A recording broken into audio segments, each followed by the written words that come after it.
sağlamdır deyə düşündüm və bütün o food blogerlərin hazırladığı yarpaq dönərdən hazırladım. Son zamanların ən dadlı trendi. Bizim evdə də dönər sevilir deyə mən də hazırladım. Evdəkilər də bunu eşidib yaman xoşbəxt oldular. Onu deyim ki, dönər lavaş arası olarsa, ketçup, mayonez vurulmazsa sağlam qidaya aid edilə bilər. 400 qram əti çəkirik, biraz da quyruq əlavə edirik, duz, istiot və 1 yemək qaşığı qatıq vurub yaxşıca qarışdırırıq.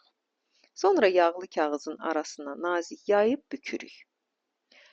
Yanına pomidor, biber əlavə edib 200 dərəcədə qızdırılmış sobada 30 dəqiqə bişiririk. Ət bişənə kimi elə düşündüm ki, sousunu da özüm hazırlayım. Bunun üçün 2 ədəd bişmiş yumurta, su, duru yağ, duz, istiot və sarımsaq əlavə edib blenderlə qarışdırdım.